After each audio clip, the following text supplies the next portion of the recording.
စိတ်ဆင်းရဲကြတယ်စိတ်တွေပူလောင်ကြတယ်ပင်ပန်းကြတယ်ဆိုတာကိုယ့်ရဲ့စိတ်ကိုနိမလမ်းမှာမဆုံးမနိုင်ကြလို့စိတ်တွေဘာကြောင့်ဆင်းရဲတာတော့စိတ်တွေဘာကြောင့်ပင်ပန်းတာတော့ကိုယ့်ရဲ့စိတ်ကနိမလမ်းမှာမဆုံးမနိုင်တဲ့အခါမှာကြံထမ်းမှုရိုင်းဆိုင်မှုတွေဖြစ်နေလို့ဒီစိတ်ကဆင်းရဲတော့စိတ်ရိုင်းနေစိတ်တွေကြမ်းနေဆိုတာဘာပြောတာတော့ဆွဲမဲ့မှုຢာကနဲ့တကွဖြစ်တဲ့စိတ်မကျေနပ်မှုဒေါသနဲ့တကွဖြစ်တဲ့စိတ်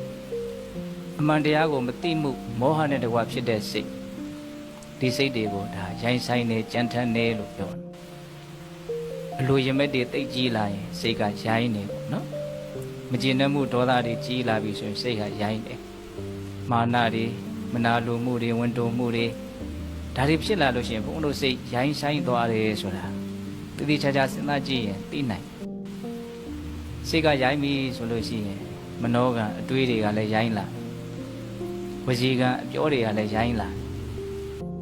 ကာယကအပြုအမူတွေကလည်းရိုင်းလာဒါပေမဲ့ဘုန်းတို့တွေက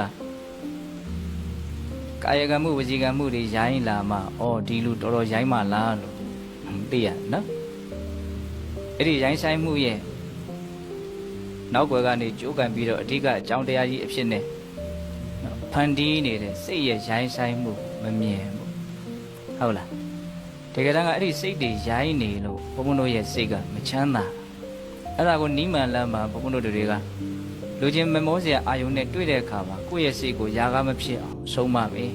ဟုတ်လားမကျေနပ်စရာအာယုန်နဲ့တွေ့တဲ့အခါမှာကိုယ့်ရဲ့စိတ်ကိုဒေါသမဖြစ်အောင်ဆုံးမမယ်မေတ္တာဖြစ်အောင်နော်ဘလို့အာယုန်နဲ့ပဲတွေ့အမှန်တရားကိုသိအောင်မြင်အောင်ငါကြိုးစားမယ်ဟဲ့ဒါစိတ်ကိုဆုံးမအဲ့လိုမျိုးအလောဘဓာတ်တွေအဒေါသဆိုတဲ့မေတ္တာဓာတ်တွေအမောဟဆိုတဲ့ပညာဓာတ်တွေဘုန်းတို့တဏ္ဍာမှာဖြစ်အောင်လုပ်တာကိုဒါစိတ်ကိုဆုံးမတယ်လို့ခေါ်တယ်ဒီနေရာဖြင့်ယာယီနေတဲ့စိတ်ကိုယဉ်ကျေးအောင်လုပ်လိုက်တာချမ်းနေတဲ့စိတ်ကိုနုညံ့အောင်ကြိုးစားတာပေါ့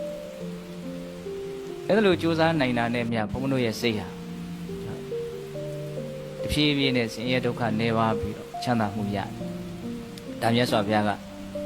အတိအလင်းစိတ်ကိုဆုံးမနိုင်လို့ရှိရင်ချမ်းသာမယ်လို့ဟောထားဘုန်းတို့ဓမ္မပဒပါဠိတော်စိတ္တဝတ္ထဲမှာဒုံနိဂဟတလဟုနောယထကာမနိပါတိနောစိတ်တတဓမ္မထောတာတုစိတ်တံတန်တံဒုက္ခဝဟ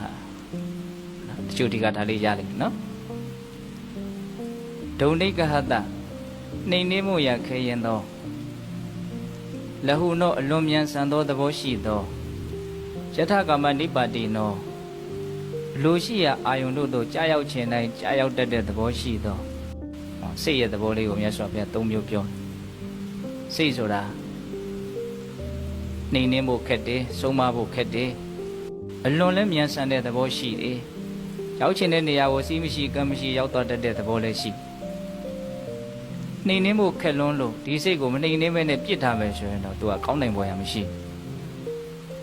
ခက်ခဲပေမဲ့လို့အဲ့ဒါကိုငါမဖြစ်အောင်ဒီစိတ်ကိုဆုံးမမယ်ယဉ်ကျေးအောင်လုပ်မယ်ဆိုပြီးတော့ကိုယ့်ရဲ့စိတ်ကိုနိမလမ်းမှာဆုံးမနိုင်မယ်ဆိုလို့ရှိရင်တော့အဲ့ဒါအလွန်ကောင်းတယ်တဲ့စိတ်တတဓမ္မထောတာတုနော်စိတ်ကိုဆုံးမခြင်းဟာကောင်းတယ်ဘာဖြစ်လို့တော့စိတ်တန်တန်တန်ဒုက္ခဝဟ